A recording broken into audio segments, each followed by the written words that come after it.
Ginoo ko kung doon ay mga congressman nga bagagnaw gatong mga nipirma sa impeachment kontra diri kay Sara bitaw, ambot ka mga boss kung unsay akong ikatawag aning tawhana kini si Doc Prasco mga boss no. Ang mga katawhan naman hinuon mo ay gipasanginlan niya nganong nipirma siya, paminawon kay nato ni iyang aligasyon mga boss. Ko siguro sa naasam ko diri para sa pag-abot ninyo sa ako ang rason. Siguro nakadungog na mo aning issue karon sa impeachment no. Kinsa may nakadungog na pataas inyong kamot.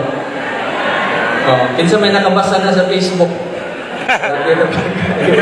Grabe naman tayong baso sa ito. Well, ako lang ipabot kaninyo, no? Ako ang rason. Kaya siguro nang pangutan na sa mo, kung unsa sa lang ako ang rason, nganong nipirma ko sa pagpadala sa impeachment complaint sa ato ang VP Sara adto sa Senado. No? Ikuyog ko sa sobra sa 240 ka buok na congressman. Sa tibuok ka House of Representatives, 306 may kabuok. 240 or almost 80% ni pirma sa pagpadala sa impeachment complaint ngadto sa Senado. Kaya Senado man ang muhukom. Ang Senado o ang mga senators mooy mo decide na abay sala or wala, guilty ba sa katong mga aligasyon against sa ato ang VP Sara. Siguro nakadungog na mo sa mga aligasyon nga medyo serious man sad, kabahin sa mga confidential funds, kabahin sa katong nisulti siya nga iyang patyo ng presidente, patyo niya ang first lady. So, angay lang sad nga matagaan sa sakto nga forum, no? Ang ato ang VP Sara ay karon wala na makahatod-hatod sa media, no, kung sa mga information, mas tagaan siya sa saktong forum o lugar, konting ato sa Senado, na makatubag sa mga issue. Pero ang rason yun ako, duha ka buo, no, ang ako ning ipabot ka ninyo. Ang number one reason yun ako, mga gini siya yung pinaka-importante sa ako ang tanaw, number one reason yun ako, anong nipuyong ko sa majority, ngadto sa House of Representatives, number one reason yun, tungod ninyo. Tungod ninyo, muna nga ipuyong ko sa majority. Dili ko gusto nga ang ato ang mga programa, ato ang mga proyekto, diri sa ato ang distrito marisgo. No? Sama sa ato ang scholarship. Ang ato ang scholarship program, dini sa ato ang distrito, sobra na sa 16,000 kapo, karon lang tubigan.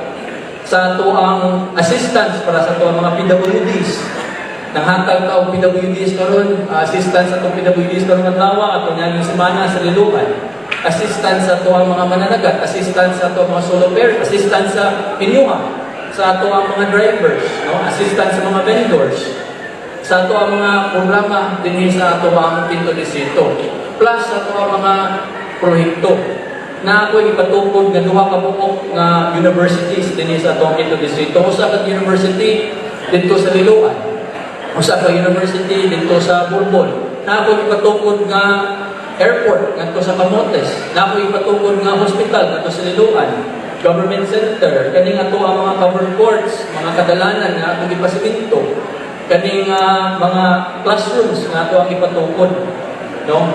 Sulod ni sa tanan nato mga programa o sa ato mga proyekto, o mao na ang rason nganong nipirma ko, nga di ko gusto nga marisko ng ato ang mga programa.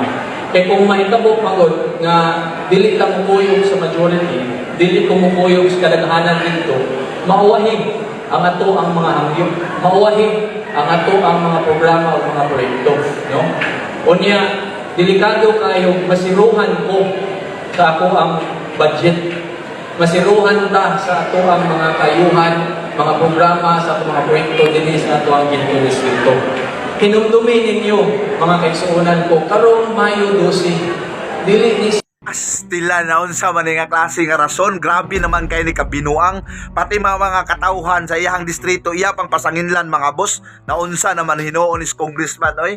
Para sa ko ang mga boss, istoryahan ta mo no, binuang ni nga klase nga rason. Oo, wala pa jud ko nakadungog og congressman nga nihimo siya grason nga kanabitawng valid ba kana moingon siya nga, oh, ni pirma ko tungod kay dili ko ganahan ana ni kuan, o wala bitaw nang burag nasuko ko ana niya kay mao na kurakot na siya. O wajud na siya hinungdan. Inana unta nga rason murag madawat pa nako mga boss, pero kung ang imuhang katawhan mismo diya sa imong distrito, imuhang hinungdan pastilan pagkawa wa. Hay nako, kamukha mga boss, unsa kay inyo ika-reaction ani? Sa pagkatinuod lang bitaw no, nahadlok siya kay ngano man kay dili na daw kuno siya basin og mahuman ng iyang mga gipangbuhat diya, daghan daw kuno kasi ang proyekto, masiro daw kuno siya og budget. Hay nako, unsay giingon ako, bilib pa ko ni Richard Gomez. Unsay giingon ni Richard Gomez, maskin kuno kagamay sa budget, pero paningkamuto niya nga makahatag sa quality nga serbisyo sa iyang katawhan sa iyang distrito. Inana unta ang baruganan. Ngano man niabot ang point mga boss no, nga imo pang pasangin lang ang mga tao nga naa diha sa imong distrito, mao'y hinungdan ngano og ang rason nga nipirma ka sa impeachment. Sa pagkatinuod lang, wala jud kay baruganan nga klase nga tao. Oo, wala jud kay baruganan. Ibaylo lang nimo ang imuhang baruganan ay mong dignity diha sa mga salapi, diha sa mga proyekto, sa kwarta nga moabot diha sa imong distrito aron mapahuman nimo. Ano? Hay nako, Ginoo ko. Wa jud hinungdan, ambot ninyo unsa inyo ka istorya ni mga boss.